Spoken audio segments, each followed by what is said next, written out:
ठीक है, तो उपकल्पनीय अध्याय हमें याद रखना है। पहले मैंने आपको बताया था कि एटलीस्ट चरक सूत्र स्थान के, बागवट सूत्र स्थान के चैप्टर नेम आपको बिल्कुल नंबरिंग के साथ याद होने चाहिए। कोई बोले 15 में, तो आपको तुरंत याद आना चाहिए उपकल्पनीय अध्याय। ठीक है, पंचदशोध्याय, इसमें उपकल्पना बताई जाएगी। चूंकि हम स्नेहन स्वेदन पढ़ चुके हैं, हम लोगों ने स्नेहन पढ़ लिया है, हम लोगों ने स्वेदन पढ़ लिया है। अब इसके उपरांत जो है मुख्य पंचकर्मा शुरू होगा बमन विरेचन के रूप में। तो पहले बमन कराएंगे, तो बमन के बारे में यहाँ पर पहले जिक्र किया जाएगा। उसके बाद इस चैप्टर से कंटिन्यू करके विरेचन को अगले चैप्टर तक ले जाया जाएगा। तो पहली बात तो इसमें उपकल्पना बताई जाएगी, बताया जाएगा कि आखिर पंचकर्मा किस तरह की जगहों पर कराना चाहिए, पंचकर्मा में कौन कौन से इक्विपमेंट्स लगते हैं, कौन कौन से स्टाफ लगते हैं, स्टाफ कैसा होना चाहिए, किस तरह पढ़ना चाहिए। अग्निवेश भी बहुत सारे क्वेश्चन पूछेंगे इंपॉर्टेंट भगवान आत्रेय से, और उनके वो जवाब देंगे। वही जवाब हमारे लिए पीजी और यूजी के क्वेश्चंस बनेंगे। तो आइए शुरू करते हैं इन सब चीज़ों के बारे में। चूँकि पेज नहीं है तो आप अपनी बुक में पढ़ते रहिएगा, मैं आपको ऐसे ही बता दे रहा हूँ यहाँ पे। तो पहले श्लोक में बहुत ज़्यादा कुछ इंपॉर्टेंट नहीं है, बस थोड़ी सी बात समझ लीजिए कि श्लोक संख्या 3 में संभार द्रव्य या जो सामग्री है या जो इक्विपमेंट्स हैं उनकी केवल तैयारी की जा रही है। इस संशोधन कार्य में ये बताया जा रहा है कि भैया पहले जो चिकित्सा होती थी पंचकर्मा की, तो पंचकर्मा शुरू हो रहा है यहाँ से। और ध्यान से अगर आप देखोगे तो क्या कह रहे हैं इसमें, राजा या राजा के समान या अन्य कोई पुरुष जो अधिक धनी हो। अच्छा, आप भी अगर देखते हो आज की डेट में, तो पंचकर्मा आपके हिसाब से अगर किसी को पूरा पंचकर्मा कराना हो, आपने कहीं सुना हो अगर, तो कितने रुपए का पैकेज है उसको जल्दी बताइए मुझे।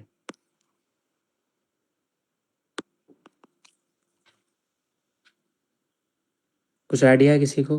कोई आपके दोस्त वगैरह गए हो? 10,000 या 15,000।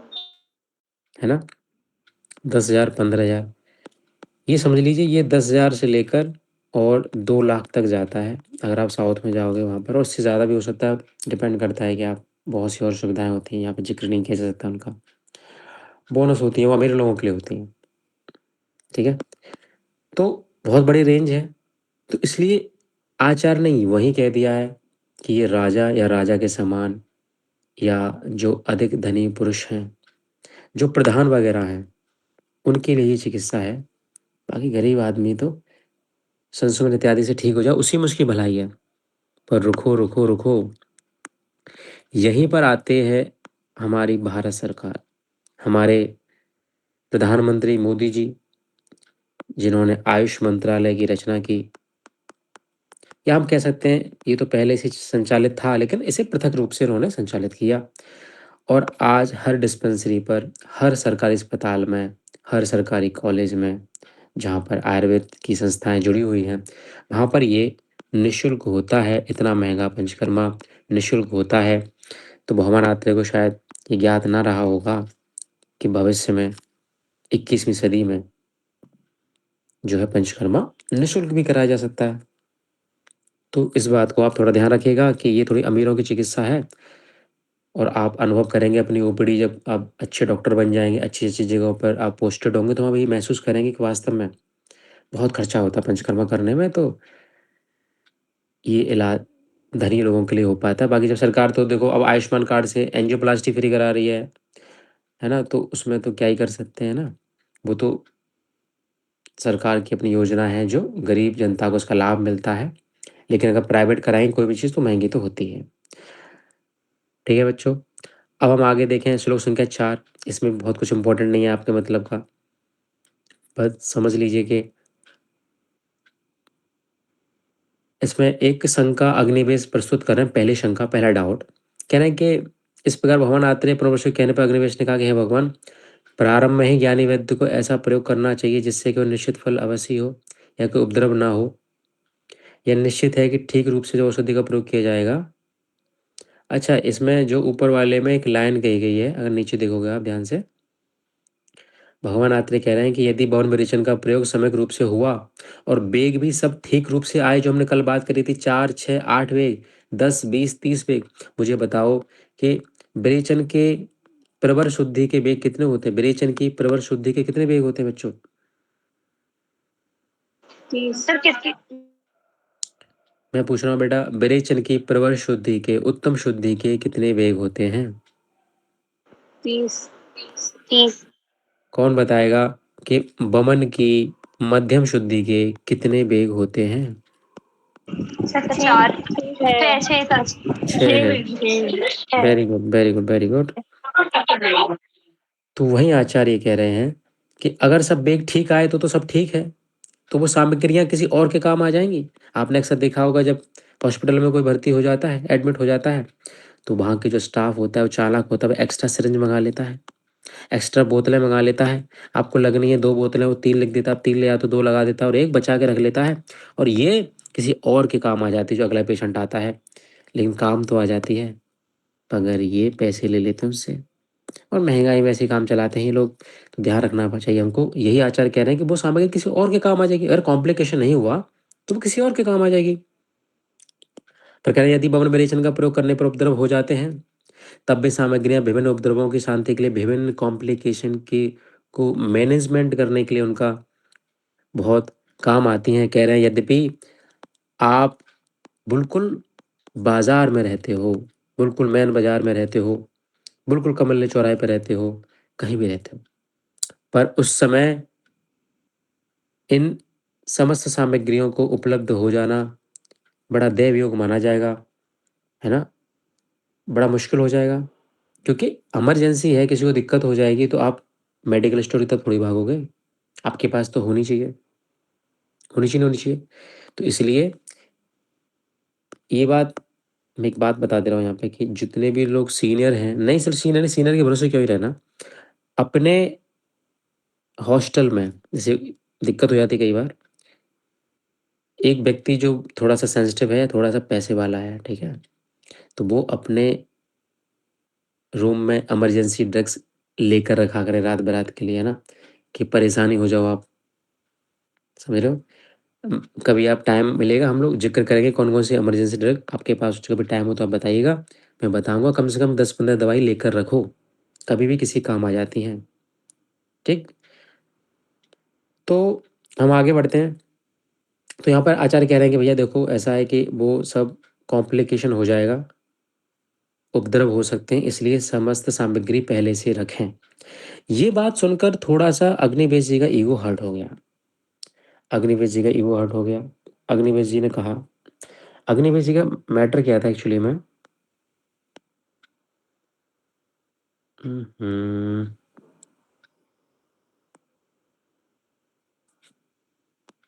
एक मिनट।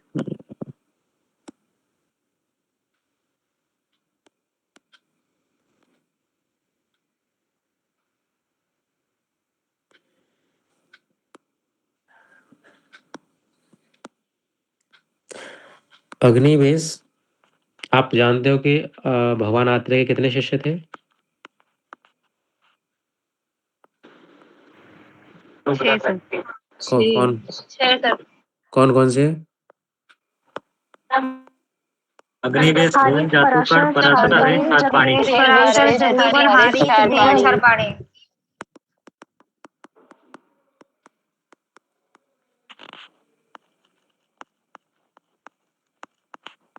है ना, ये 6 शिष्य थे। अग्निवेश जो कि काफी प्रिय शिष्य थे, हर बात मास्टर की मानते थे, जो मास्टर कहता वो करते थे, तो ये काफी पढ़ने लिखने में अच्छे थे, और कह सकते टॉपर थे ये टॉपर प्रवृत्ति के थे। ये वो लड़के थे हॉस्टल के जिनके कमरे में आप चप्पल उतार के ही घुस सकते हो, ठीक है? तो टॉपर प्रवृत्ति के आदमी थे, तो इनका हो गया ईगो हर्ट, और उन्होंने एक शंका व्यक्त की उनसे कि ऐसा है गुरुजी, जब आप इतने अच्छे से हमें पढ़ा रहे हो और हम इतने अच्छे से पढ़ रहे हैं, और आप ये दावा भी कर रहे हो यहाँ से क्वेश्चन कोई बाहर नहीं आएगा, मैं ऐसा पढ़ा रहा हूँ, वैसा पढ़ा रहा हूँ, और सब कुछ हमें समझ में आ रहा है और आप अच्छा पढ़ा रहे हो, तो यहाँ ये क्वेश्चन कहाँ से आपने कह दिया कि कोई कॉम्प्लिकेशन हो जाएगा, कोई ऊंच नीच हो जाएगी तो आपको सामग्री लेने भागना पड़ जाएगा उस टाइम पे, तो उपद्रव हो कैसे जाएगा जब हम इतना, आप इतना अच्छा समझा रहे हो, हम इतना अच्छा पढ़ रहे हैं, और मेरे तो पूरे मार्क्स जो है बढ़िया आते हैं, अक्सर मैं हमेशा 80% से ऊपर रहता हूँ हर टेस्ट में। भगवान आते मुस्कुराए, कह रहे बच्चा अभी जोश में है, कहते हैं अग्निवेश ऐसा नहीं है। तुम्हें शायद याद नहीं है कि टॉप करके इतराने वाली लड़कियां भी अक्सर मैक्सिमम 90% नंबर ही ला पाती हैं। अगर आप अपने पूछोगे अपने सीनियर से, तो जितना भी AIPGT का एग्ज़ाम होता है, AIAPGET या मान लो AMO का एग्ज़ाम होता है, तो क्या इसमें किसी के 100 में से 100 मार्क्स आए हैं क्या? मुझे आप बताओ। कभी 100% रिजल्ट गया है क्या? आपने सुना है कभी? नहीं सर। ये नहीं सर। आपने शायद नीट में सुना होगा, आपने IIT में सुना होगा, वहाँ चल सकता है ये सब। ये बड़ा विशाल है भैया, ये अलग चीज़, दुनिया के बाहर का सिलेबस है, यहाँ ऐसा नहीं हो सकता है। ठीक है, तो यही बात है कि जब ये लोग जो खुद को टॉपर समझते हैं, जब ये 100% नहीं लाता, जब यहाँ 10% गलती करने के चांसेस हैं सिर्फ क्वेश्चन आंसर में, तो ये अग्निवेश तुमने कैसे समझ लिया 2-4 टेस्ट ऑफ नंबर आने से कि तुमसे कोई गलती नहीं होगी? अग्निवेश जी को बात समझ में आई, कहे मास्टर कह तो सही रहा है, बात में दम तो है। तब वो उस बात को समझ गए, हाँ ठीक है, मानते हैं कि भाई गलती तो हर किसी से हो जाती है। आइए थोड़ा इस रेफरेंस में समझते हैं पंचकर्मा वाले में, क्योंकि देखिए हम जब पंचकर्मा के लिए औषधि देते हैं तो ये बहुत कारणों पर डिपेंड करती है, किस देश से आई है, किस काल की है, रोगी की वय क्या है, अवस्था क्या है, साथ में क्या है, सत्व क्या है ना, व्यायाम शक्ति क्या है, बहुत कुछ देखना पड़ता है हमें। कोष्ठ कैसा है, कोष्ठ की प्रवृत्ति कैसी है, उसकी स्वयं की प्रकृति कैसी है, मन कैसा है, शरीर कैसा, सब कुछ देखना पड़ता है। और इन चीज़ों में यदि मान लो उसने एक चीज़ झूठ भी बोल दी, मान लो उसने उम्र ही अपनी गलत बता दी, तो आधार कार्ड थोड़ी चेक करते फिरोगे। या औषधि जिस फार्मेसी से आपने खरीदी, आपने कहा कि भैया ये शीत प्रदेश की है, हिमालय रीजन की है, उसने कहा भैया बिल्कुल हिमालय रीजन की, तो क्या पता झूठ बोल रहा हो, वो विंध्य प्रदेश से लेके आए हो, वो MP वाले रेस बुंदेलखंड से लेके आए हो, उसकी प्रवृत्ति बदल जाएगी, वो शीतवीर से उष्णवीर हो जाएगी। आप समझो उस बात को, किस काल की है, उसने संग्रह कब किया था, क्या वसंत किया था, क्या शिशिर ग्रीष्म ऋतु के मध्य किया था कि नहीं किया था, क्या शिशिर ऋतु के अंत में किया था कि नहीं किया था, क्या ऐसा तो नहीं कि वो शरद ऋतु में संग्रह करके बैठ गया हो मदन फल, ये मतलब हम बात कर सकते हैं क्रमशः मदन फल की और शिशिरांत के संदर्भ में बात कर सकते हैं हम लोग त्रिव्रत की, निषूद की। तो यहाँ पर बहुत कुछ फर्क पड़ जाएगा, और यही बात समझाना चाह रहे हैं अग्निवेश जी, सॉरी आत्रेय जी, अग्निवेश को, कि भैया ऐसा नहीं है, अच्छी से अच्छे डॉक्टर से गलतियां हो जाती हैं, 100% रिजल्ट किसी का नहीं रहता है, तो ज़्यादा दिमाग ना लगाओ, और कॉम्प्लिकेशन के लिए, उपद्रवों के लिए संभार द्रव्य औषधियों का संग्रह करके अवश्य रखो। तो यहाँ पर ये चर्चा हुई है। अच्छा चलिए, ये बात मान लिया, आगे बढ़ रहे हैं वो, ठीक है। 1 2 3 अब तक आए नहीं, आया श्लोक अभी तक नहीं आया ना, चलो कोई बात नहीं।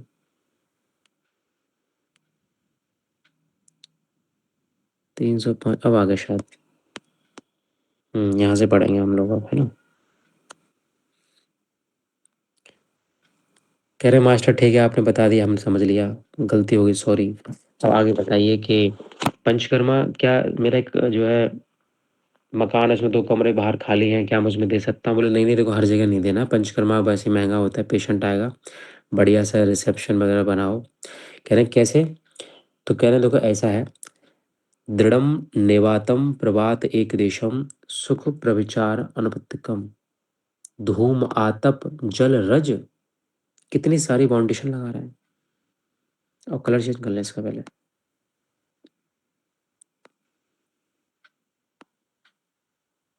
ठीक है, ये सब मिटा दो आप, इतना याद रखेंगे, धूम पद सुख प्रविचार अनुपत्तिकम, इतना याद करके ना, इतना बस ध्यान रखना।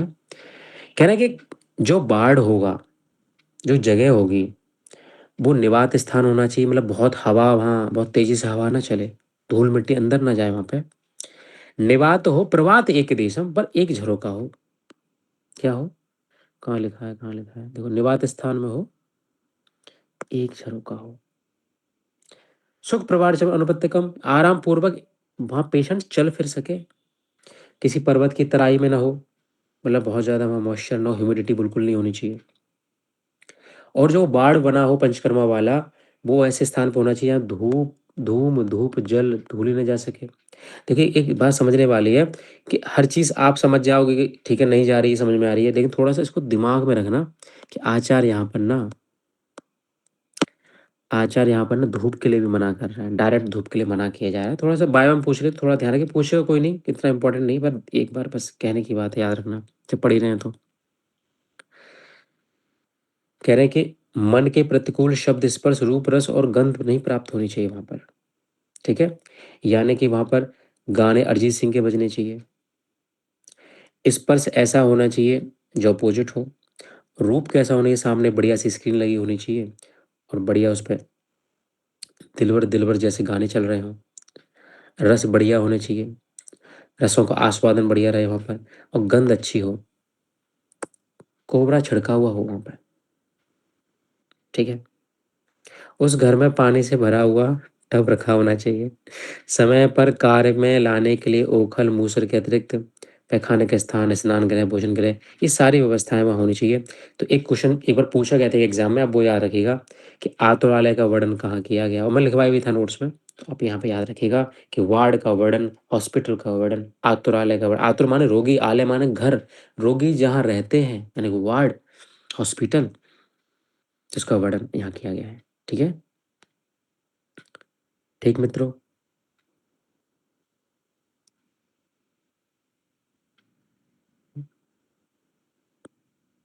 और भैया बहुत सी बातें की गई जो आपके मतलब की बिल्कुल भी नहीं है, आपको बिल्कुल इनको नज़रअंदाज कर देना है, ठीक है।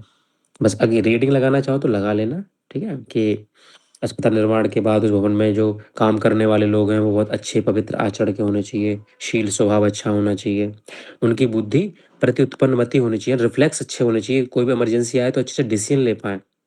ये ना हो कि मान लो दर्द के लिए कोई पर्टिकुलर दवा नहीं है तो वो दर्द ही ठीक नहीं कर पा रहे, उल्टी की दवा नहीं तो वो उल्टी ही ठीक नहीं कर पा रहे, अरे नहीं है उल्टी की दवा तो जीरा ही खिला दो गर्म करके, है ना, या जीरा भून के थोड़ा सा पानी में डाल के थोड़ा काला नमक डाले वो ही पिला दो। ऐसा थोड़ी कि हाथ पैर फूल गया, अरे मेरे पास उल्टी की दवा नहीं, मैं क्या करूँ, प्रति उत्पन्न मति होनी चाहिए, रिफ्लेक्स बुद्धि बहुत अच्छी होनी चाहिए, कार्य करने में चतुर हो, है ना, भोजन बनाने वाला बढ़िया हो, नौकर रोगी उठाने बैठाने वाले, और वो गाने, देखो कितनी बढ़िया बात की है हॉस्पिटल क्यों नहीं चल रहे आयुर्वेद वाले, क्योंकि ये पढ़ नहीं रहे आयुर्वेद में ढंग से। किसके अतिरिक्त गाने बजाने, स्रोत पाठ करने, श्लोक पढ़ने, कथा वाचने वाले रहने चाहिए, कथा कहानी सुनाने वाले, स्टैंड अप करने वाले, जाकिर खान जैसे लोग, ठीक है, हर्ष गुजराल जैसे लोग वहाँ जरूर होने चाहिए, इतिहास पुराण के सुंदर जानने वाले होने चाहिए, दूसरे के परंपरा को जानने वाले, यानी कि अगर वो शर्मा रहा है कि उसे टॉयलेट जाना है, लेकिन ऐसा होना चाहिए अनुराग वाला परिचारक जो समझ जाए कि हाँ पेशेंट को ये तकलीफ है, वो शर्मा के बोल नहीं पा रहा है तो तुरंत कोई, चाचा जी आपको वहाँ जाना है क्या, और उठ के चल दे, साथ लेके चला जाए, अपने मन के अनुकूल देश काल समझाने वाले सभासदों को नियुक्त करना चाहिए। और तो और वहाँ पे गाय रखने की बात की, गाय रखनी चाहिए वहाँ पे, बढ़िया बढ़िया घड़ा, फ्रीज, शराब, शराब वो वाला शराब नहीं है, कटोरा वाला शराब है ये, वो वाले शराब नहीं है, शराब कटोरे को कहते हैं, अब रस्सास में पड़े हो गए या पढ़ोगे आगे, ठीक है। पीक दान बढ़िया होना चाहिए, कुछ कपड़े वपड़े होने चाहिए, ठीक है। भाई बहुत सारी चीज़ें हो सकती हैं, आप अपने हिसाब से सोफ़ा सेट, बेड क्या क्या लगवा सकते हो, जिकोजी फिकोजी देख लेना, मैं क्या बताऊँ, जैसा आपका बजट हो लगवा देना, ठीक है।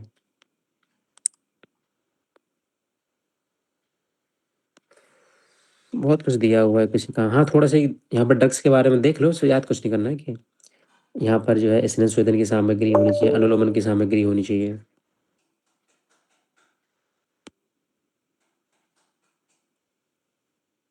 ये व्यक्ति पता नहीं रोज इसमें, फिर आप ना जब महाकषाय में पढ़ेंगे, हम चरक सूत्र 5 पढ़े भी होंगे आपने, तो उसकी सारी ड्रग्स मोस्टली होनी चाहिए, खासकर जो है दीपनी, पाचनी, संगरण, ये सारी औषध तो होनी चाहिए ना, बमनोपग, ब्रेचनोपग, ये सब औषधियाँ वहाँ पर रखी होनी चाहिए आपके आसपास। यहाँ से क्वेश्चन नहीं बनेगा, टेंशन मत लीजिए, बस एक बार रीडिंग लगा लीजिएगा। 6 7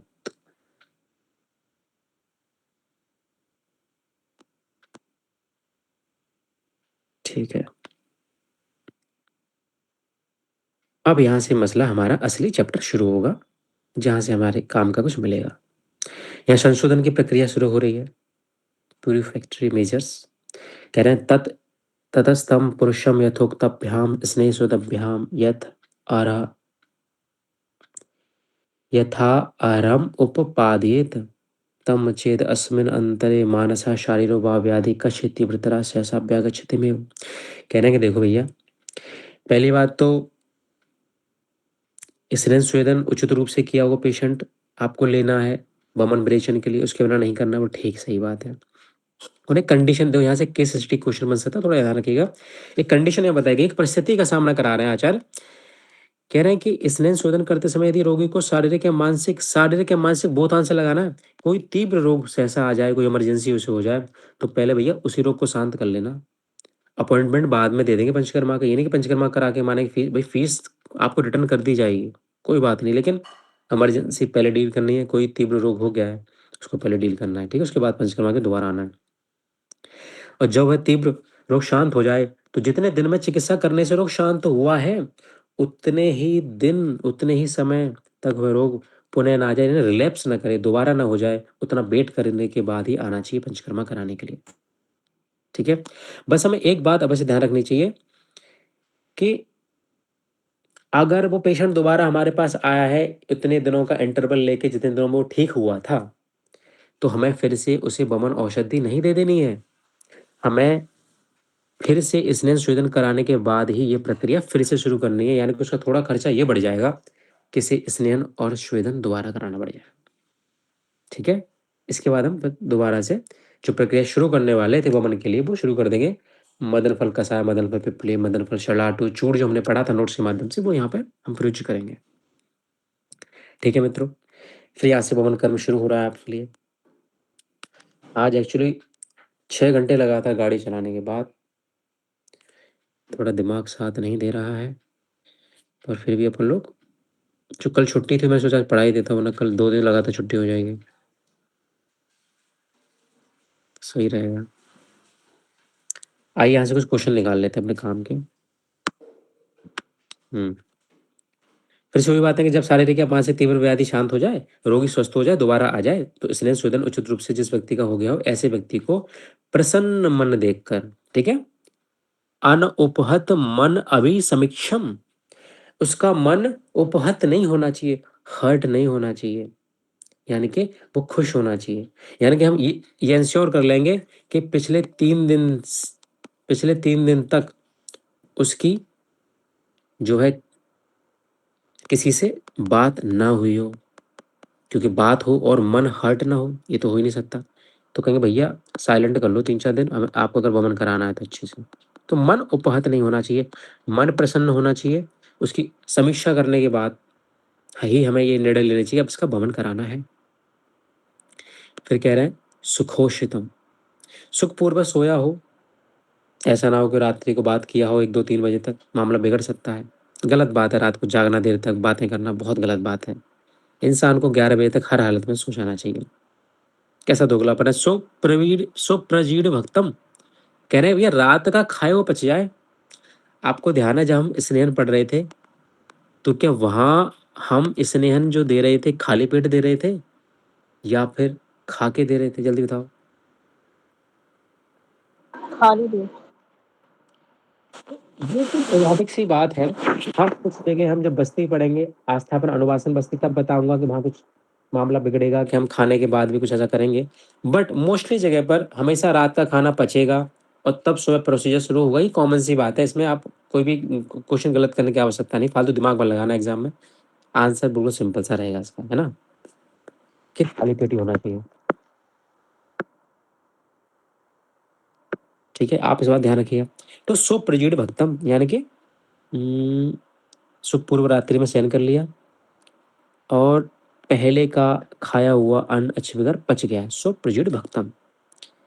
और थोड़ा चलो इतना भी अंडरलाइन कर लो, क्या जा रहा है कि सिरह स्नातम अनुलिप्त गात्रम, जो सिर से स्नान कर चुका हो, यानी पूरा उसने सर धोया हो। आप लोग जानते हो कि गर्ल्स जो होती हैं वो रोज सर नहीं धोती हैं, है ना, पर्टिकुलर डे उनके होते हैं, मुझे नहीं पता कैसे कैसे क्या उनका कैलकुलेशन होता है। बट जब पंचकर्मा कराने अगर कोई लेडी पेशेंट आ रही है, तो आप उससे कहिए भाई सर से स्नान करके आइए, ठीक है। और तो और बाकी बातें आपको याद नहीं रखनी, बस ये पढ़ लेना है कि शरीर में चंदन लगा हो, और चंदन तो कौन लगाएगा, अच्छे से परफ्यूम लगाया हो।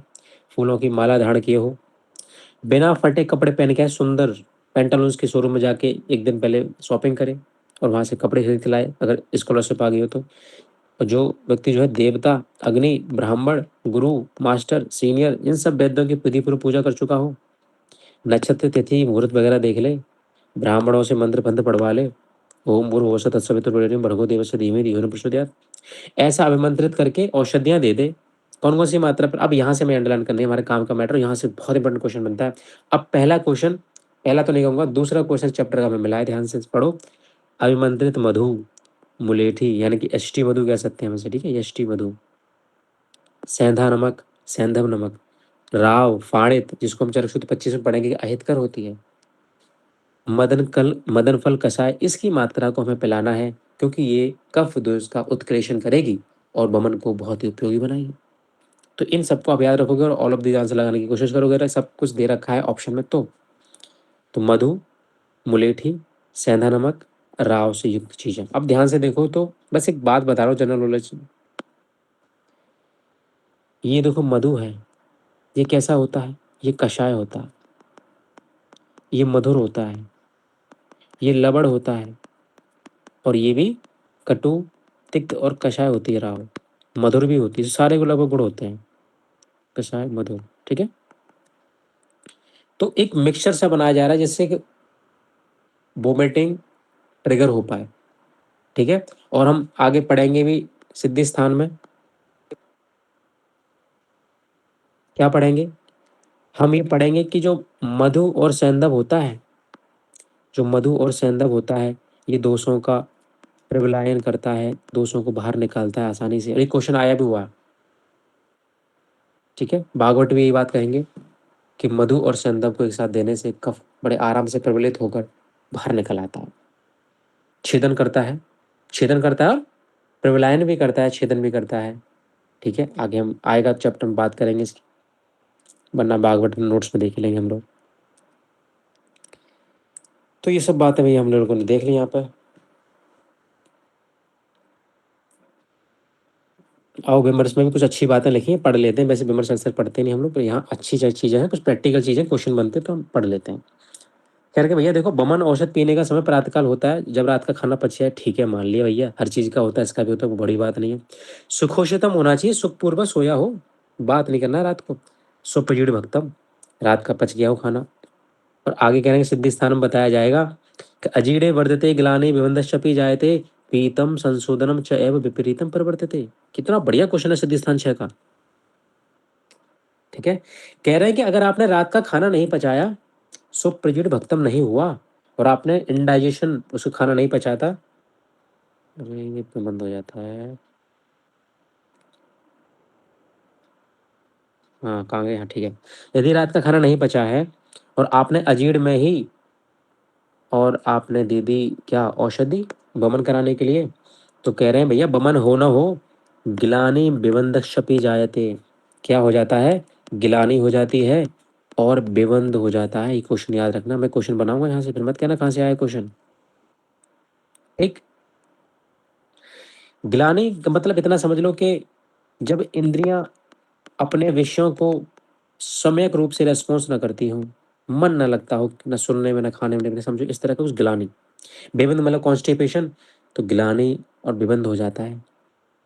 और आचार्य ये भी कह रहे हैं कि पीतम संशोधनम च विपरीतम प्रवर्तते, ठीक है, कि ऐसा करने से विपरीत हो जाता है। कई बार बमन का विरेचन, विरेचन का बमन हो जाता है। तो कभी ऑप्शन यदि आ जाए, मान लो कि अजीड़ में बमनकारी औषधि देने से होता है, या लक्षण या लिंग प्रदर्शित होते हैं, फर्स्ट गिलानी, सेकंड बेबंद, थर्ड विपरीत प्रभाव, फोर्थ ऑल ऑफ दीज, तो क्या लगाओगे आप। All of this. Very good, बहुत अद्भुत अद्भुत, आप लोगों का रेस्पॉन्स निस्संदेह काबिल तारीफ है। आइए आगे बढ़ते हैं, कुछ और बातें कर लेते हैं इस बारे में। कह रहे हैं ये तो हो गया, चलो विबंध हो गया, ठीक है। हाँ, एक कंडीशन और बता रहे हैं, जो मैंने आपको नोट्स की सेकंड लाइन में लिखवाया था, वो यहाँ पे दिया हुआ है कि यदि संशोधन में सर्वप्रथम आपने बमन न करा के और ज़्यादा दिमाग लगा के टॉपरों वाला और कहा कि भैया हम बमन नहीं, पहले ब्रेचन कराएंगे, हम क्यों कराएं बमन, बमन बड़ा टफ होता है। अरे ऐसा मत कर लेना, केस स्टडी का क्वेश्चन है कि यदि आपने बमन न करा के ब्रेचन पिला दिया तो कफ जो होगा ऊपर से वो नीचे चला जाएगा और ड्यूडेनम के फर्स्ट हाफ या ग्रहणी के पास चला जाता है और उस ग्रहणी को आवृत कर लेता है, ढक देता है, जिससे बंदाग्नि होकर पाचन क्रिया ठीक नहीं हो पाती है। शरीर में हैवीनेस, गुरुता क्या हो जाती है, गुरुता और प्रवाह का बोथ आंसर लगाना बहुत ही, वैसे में नोट में लिखा रखा है, ठीक है, इंपॉर्टेंट क्वेश्चन है, दोनों आंसर लगाओगे जब भी आएगा, गुरुता और प्रवाह का, यानी कि मल के साथ कफा आना, थोड़ा थोड़ा मल आना, कठिनाई से आना और गुरुता होना, ये दो लक्षण पैदा होते हैं। यदि औषध का वेग अल्प होता है, यदि औषध बहुत ज़्यादा प्रबल नहीं है, नकली ब्रांड की औषध है या कम मात्रा में दी गई है, तो कफ के द्वारा मार्ग बंद होने के कारण वह विरेचन औषधि नीचे न जाकर ऊपर से बाहर निकल आती है, वो नीचे जा ही नहीं पाती, वो पेनिट्रेट ही नहीं कर पाती है। इसलिए पहले वमन के द्वारा कफ को निकाल दिया जाता है और तब हम विरेचन की औषधि देते हैं, जो कि पश्चिमानस तक आराम से पहुंच पाती है और विरेचन कर पाती है। यही कारण है कि कफ श्रुतोवरोध न कर दे, कफ रुकावट न बन जाए, कफ मार्ग को रोधित न कर दे, इसलिए पहले हम वमन कराते हैं और रास्ता साफ करके तब विरेचन कराते हैं, जिससे कि औषधि अपने टारगेट तक पहुंच सके। बताओ मित्रों, यहाँ तक मसला समझ में आ रहा है कि नहीं आ रहा है? जी सर। ठीक है, 7, 8, 9 और कितना पेज रह गया है? ठीक। बिना बुक के पढ़ाना बहुत बड़ा चैलेंज है। कफ वाला हो गया। हाँ देखो, ये जो मैंने आपको बात बताई हिंदी में, यहाँ पे थोड़ा अंडरलाइन करिए, सुश्रुत द्वारा मैंने बताया था ना, सुश्रुत ने चिकित्सा स्थान 31 से 40 तक पंचकर्मा का वर्णन किया है, तो 33 चैप्टर चिकित्सा स्थान में दिया हुआ अवान्तस्य ही सम्यक रक्तस्य अपि अधश्रुतः श्लेष्मा घृणिम आच्छादयति गौरम आपादयति प्रवाहिकाम जनयति। गौरव और प्रवाह का जैसे रोग हो जाते हैं यदि आपने अवान्तस्य यानी कि बिना बांत कराए, बिना बमन कराए ब्रेचन करा दिया आपने, तो मामला गड़बड़ हो जाएगा और कफ अधे मार्ग में जाते हुए श्लेष्मा घृणी को आच्छादित कर लेगी और गौरव और प्रवाह का जैसे लक्षणों को उत्पन्न करेगी। आगे भी इतनी अच्छी बात कही है इस विमर्श में, देखिए कह रहे हैं कि सामान्यतः सभी प्रकार के बमन द्रव्यों के साथ मधु, मुलेठी, सेंधा नमक, राव हमेशा रहती है, क्योंकि यदि कफ शरीर में या स्रोतों में चिपका रह जाता है तो उसे निकालना बड़ा कठिन होता है। तो कफ की प्रवृत्ति होती है, वो चिपक जाता है। यद्यपि स्नेह संशोधन से द्रवीभूत होकर कफ पिघल तो जाता है और कोष्ठ में चला भी आता है, पर फिर भी बहुत से कारण अंतर होते हैं कि मान लो वो कफ भी उस व्यक्ति के दुष्ट निकला और वहां से ना हटा तो गड़बड़ हो जाएगी। इसलिए याद रखना, मधु और सेंधा नमक, ठीक है, मैंने आपको बात बताई थी ना, इसको अंडरलाइन करेगा। मैं चलो दूसरा कलर ले लेता हूँ, मधु और सेंधा नमक का प्रयोग किया जाता है, ये क्वेश्चन आया हुआ है, ध्यान रखना इस बात।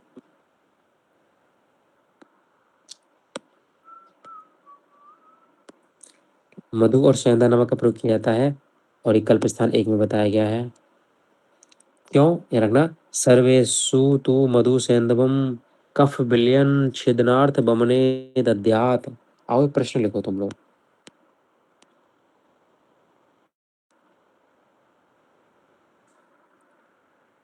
क्वेश्चन लिखो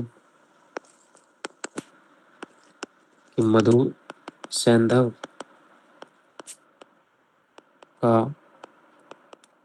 प्रयोग बमनार्थ वांछनीय है। इतनी कठिन लैंग्वेज में नहीं आएगा, वो तो मैं बस लिख दे रहा हूँ, वांछनीय है क्योंकि क्योंकि ये कफ को स्थिर करता है, ये कफ को स्थिर करता है, यह उष्णवीर्य होता है,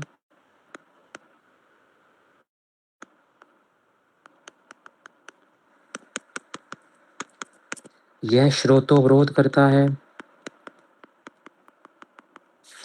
या फोर्थ, कफ का छेदन करता है। Sir answer fourth. बताओ। फूड कफ का छेदन कर। हिमांशु समझ में आ रहा है बेटा कुछ?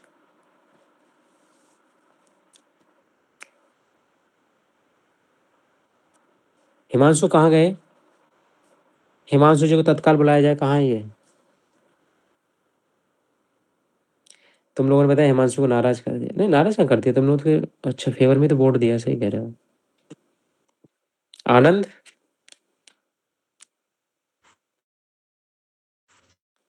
हाँ सर।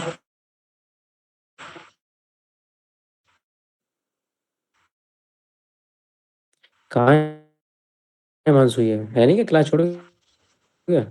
जाने के लिए चीजें आप रटो ना, पूरी कहानी समझो, इसलिए मुझे बहुत कुछ बोलना पड़ता है, पढ़ाना पड़ता है। बट याद करने के लिए, रिवीजन करने के लिए मात्र आधा घंटा काफी होता है किसी चैप्टर के लिए। आप याद रखना इस बात को। कह रहे हैं कि आचार्य कि बमन द्रव्य विधि पूर्वक पिला देने के बाद 1 मुहूर्त तक प्रतीक्षा करें। अंडरलाइन करें इस बात को, 1 मुहूर्त तक प्रतीक्षा करें। 1 मुहूर्त कितने मिनट का होता है मित्रों? 48 मिनट। 48 मिनट। ठीक है, जब पंडित जी कहेंगे मुहूर्त निकला जा रहा है तो आप कह देना हमें पता है मुहूर्त 48 मिनट का होता है। ये सब पढ़ के हम लोग। तो 1 मुहूर्त तक प्रतीक्षा करनी, वेट करना है दवाई देने के बाद। ऐसा नहीं कि दवाई खा ले 10 मिनट बाद कहो घड़ी देख के अरे भैया अगला पेशेंट जल्दी उल्टी करो। अरे ऐसे नहीं बोलना है। जितनी फीस दी है आपने पहले डिसाइड करके ली होगी, अगले पेशेंट को भाई उस हिसाब से अपॉइंटमेंट दो। 1 मुहूर्त इंतजार करना ही है, दोबारा दवाई तब तक नहीं देनी है। 1 मुहूर्त इंतजार करना है, कोई औषधि नहीं देंगे बमन कारक। 1 मुहूर्त तक प्रतीक्षा करेंगे 48 मिनट तक, और फिर क्या देखेंगे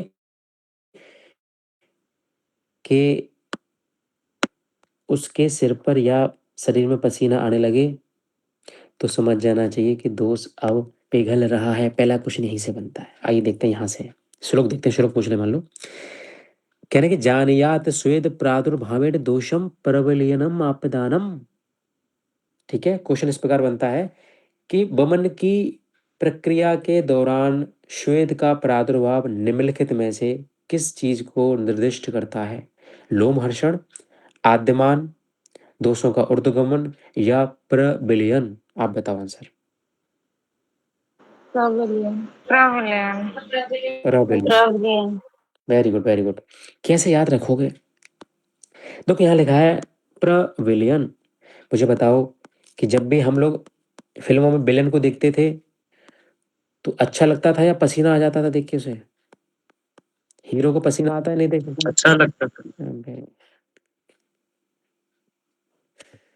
अच्छा सच बताओ, जब जब विलेन दिखाई देता था फिल्मों में तो हीरो के साथ क्या होता था? उसे मजा आता था या पसीना आ जाता था? जल्दी, हीरो को पसीना आता है। है ना? अच्छा, आप तुम बॉलीवुड में आप लोग जानते ही हो कि हीरो कैसे होते थे, टाइगर श्रॉफ जैसे, और विलन कैसे होते थे, अ, सोनू सूद जैसे। तो ये पसीना तो आएगा ही, क्यों नहीं आएगा? तो जब शरीर में पहले बहुत अच्छे से मिलन हुआ करते थे, अमरीश पुरी, ओम पुरी, अजीत, एक यार क्या नाम था, डैनी। डैनी का, डैनी को देखा आप लोगों ने?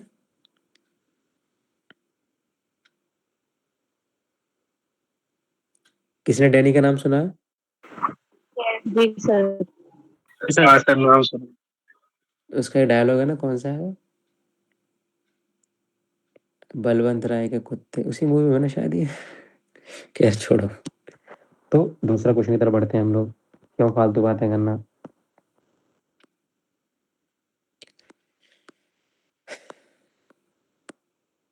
लोम हर्षेण च स्थाने पे प्रचलितम। और यदि लोम हर्षण हो रहा है, यदि रोए खड़े हो रहे हैं, आप देख रहे हो दवाई देने के बाद कि पेशेंट के रोए खड़े हो रहे हैं, तो आप ये समझ जाइएगा कि दोषों का प्रबलन हो चुका है और दोष अब अपना स्थान छोड़ चुके हैं।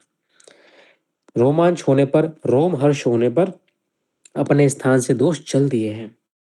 अच्छा, मुझे एक बात बताओ, आपको अपन का तो आप कहाँ जाना चाहोगे? मैं आपको ऑप्शन देता हूँ। घर,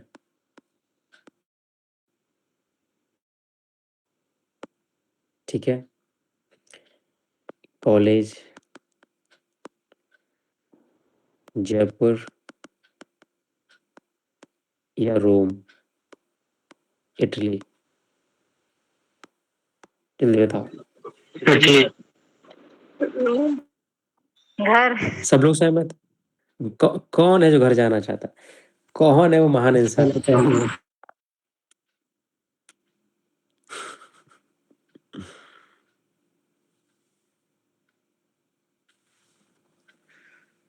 क्या बात है, कितने अच्छे लोग हैं मेरी क्लास में। एक मैं ही सर, मैं ही बिगड़ा हुआ लगता हूँ।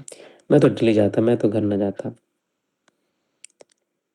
तो मैं क्या बात कर रहा था? हाँ, तो मैं बता रहा था कि हमें रोमांच याद रख लेना भी कहते हैं। रोम और लोम पर्याय होते हैं, तो लोम हर्ष भी कहते हैं, रोम हर्ष भी कहते हैं। तो रोम में हमें जाना है या चलना है।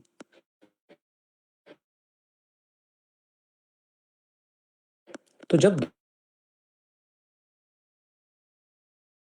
दोस्त चलने लगे हमें रोम हर्ष याद रखना है। दोष होने चाहिए। सम आद आदमापनेन च। एक मिनट रुको, एक मिनट रुको। ठीक है, कुक्षी सम कुक्षी सम आद, ये हो क्या रहा है? ठीक है, तो कुक्षी में क्या हो जाएगा? आद्यमान हो जाएगा। तो अगर कुक्षी में आद्यमान है, पेट फूलने लगा है, कुक्षी फूलने लगी है, आद्यमान हो रहा है, तो मतलब दोष कुक्षी में आ चुके हैं। यानी कि दोष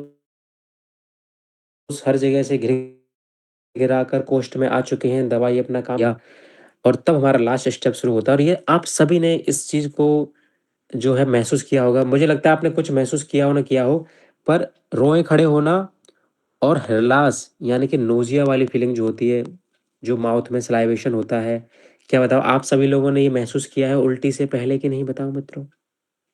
जी सर। जी सर। जी सर। तो यदि ये हृलास हो रहा है, यदि सलाइवेशन हो रहा है, तो निश्चित रूप से मान लीजिए कि दोस्तों ने अब ऊपर की तरफ चलना शुरू कर दिया है।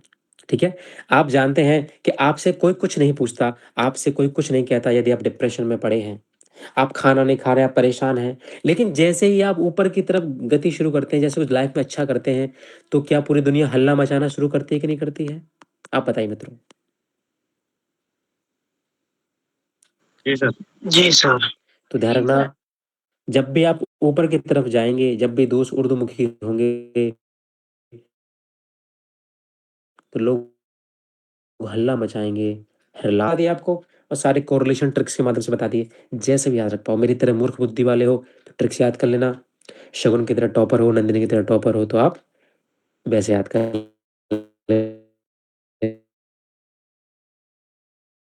लेना।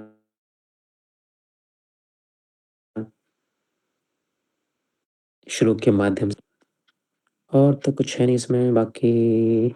हाँ, एक चीज जानू सम जानू समम संवादम, यानी कि हम घुटने के बराबर उसका स्टूल लेके आएंगे। ये भी क्वेश्चन पूछा गया है, घुटने के बराबर स्टूल लेके आएंगे और उस पर बैठेंगे। बहुत ऊंचा या बहुत नीचा नहीं होना चाहिए, इतना छोटा भी ना हो कि उसके घुटने, उसकी थाई रीजन मुड़ रहा हो और पेट पर प्रेशर बनना हो, और इतना ऊंचा भी नहीं होना चाहिए कि उसका पैर नीचे लटक रहे हो। जानू सम संवादम सुप्रयुक्त। और क्या करना चाहिए? प्रच्छद वगैरह बिछा देना चाहिए। यहाँ से क्वेश्चन कभी नहीं आएगा आपका कि तकिया फकिया सोपाश्रय, कोई नहीं पूछने वाला कि तकिया बिछा दो, बिस्तर लगा दो। बट जानू सम संवादम याद रखिएगा, इतना ऊंचा स्टूल लाना है जो घुटने के बराबर हो। ठीक है, और तो और यहाँ पर एक चीज कही गई है कि रोगी जब जानो समान ऊंचे बिस्तर पर बैठ जाए तो उसके सामने नीचे पीकदान रख देना चाहिए, जिसमें उल्टी करेगा, और उसके मस्तक दोनों पार्श्वों को पकड़ने और नाभि को दबाना चाहिए। लेकिन इतने सारे काम कौन करेगा? कहाँ से लाएंगे इतना स्टाफ? तो ध्यान रखिएगा, वहीं पड़ोस में उसके जो दोस्त आए होंगे, क्योंकि अक्सर किसी की तबीयत खराब होती है तो 7-8 लोग जाते हैं ना अक्सर, कोई बाइक पे जाता है, गाड़ी से जाता है। तो जो लोग रील बना रहे हैं उस पंचकर्मा की, कह रहे हैं अपने इंस्टाग्राम पर डालेंगे व्यूज इकट्ठे, नहीं, उनको कहना ज्यादा रील ना बनाओ, उनको बुलाओ, इधर आओ, इधर आओ। इधर आओ, इधर आओ, इधर। कहेंगे सुनो, एक तो उसका माथा पकड़ो, एक दोनों पार्श्वों को पकड़ो, लेटरल साइड को, साइड से दबाओ, एक नाभि को दबाओ, अम्बलाइकर रीजन को दबाओ, और कहेंगे एक भैया पीठ को नीचे से ऊपर की तरफ मलने में तत्पर रहो। और याद रखना, इसको में याद रखना है, पृष्ठ उन्मर्दने, ये वर्ड याद रखना बच्चों, गलत मत कर देना। पीठ को नीचे से ऊपर की तरफ सहलाना है, ऊपर से नीचे की तरफ नहीं सहलाना है मित्रों, याद रखना। उल्टी तो ऊपर की तरफ ही जाने वाली है ना। मैं आपको एक जगह नोट्स में लिखवाऊंगा कि कहाँ पर हमें प्रतिलोम और अनुलोम मूवमेंट को करना है, जब हम सर्जरी पढ़ेंगे, और बहुत सारी चीजें मैं इकट्ठी लिखवा दूंगा, ठीक है। तो उसमें से क्वेश्चन यहाँ भी बनता है कि हमें पृष्ठ उन्मर्दन, ध्यान ना, उनका मतलब क्या होता है, उनका मतलब बेटा ऊपर होता है, उन्मार्गी होना, ऊपर की तरफ मार्ग। और अव का मतलब नीचे होता है, जैसे कहते हैं अवनति होना, पतन होना, अवगमन होना। तो अब का मतलब नीचे, उनका मतलब ऊपर होता है। तो यार ना, पृष्ठ उन मर्दने है, पृष्ठ का मैंने पीठ का मर्दन करना, उन ऊपर की तरफ करना है, नीचे की तरफ नहीं करना है। तो हमने सारे दोस्तों को एंगेज कर दिया, नहीं कर दिया? हमने फ्री में देखो स्टाफ का काम करवा लिया। यही तो आयुर्वेद है, जुगाड़ वाले। तो ये याद रखिएगा आप लोग, पीठ को नीचे से ऊपर की तरफ मलने में तत्पर मित्र पर को ऐसा कहा जाए। और अरे ऐसे मतलब मित्र ढूंढने हैं जो इन सब चीज़ों में लज्जा, लज्जा कौन ही करता है, सब फ्रैंक रहते हैं आजकल, सब करते हैं, कोई दिक्कत वाली बात नहीं है, ठीक है। और एक आखिरी, चलो आज क्लास का आखिरी श्लोक पढ़ लेते हैं। और उस व्यक्ति से कहेंगे, उस रोगी से कहेंगे कि हे रोगी, बिभ्रत ओष्ठ तालु कंठ, कह रहे कितने कार्य करने पे यदि फिर भी नहीं हो पा रहा है, तो कहेंगे कि ओष्ठ यानी होठों को, तालु को और कंठ को खोल कर रखो, और थोड़े परिश्रम से ही उमड़ी हुई बेगों को निकालते हुए कुछ गर्दन और शरीर के ऊपरी भाग को झुकाकर, थोड़ा गर्दन और शरीर के ऊपरी भाग को पूरा झुकाकर, देखो पूरा ऐसा नहीं कि गर्दन आप पूरा स्ट्रेट बैठे हो, सीधा गर्दन आपने झुका ली है या पूरा सर नीचे झुका लिया है, तो वहां पर दिक्कत हो सकती है, गर्दन में, सिर में दर्द हो सकता है। तो गर्दन और सिर को एक साथ और ऊपरी भाग को एक साथ झुकाना है, पूरी मतलब बॉडी को हल्का सा टिल्ट करना ऊपर से।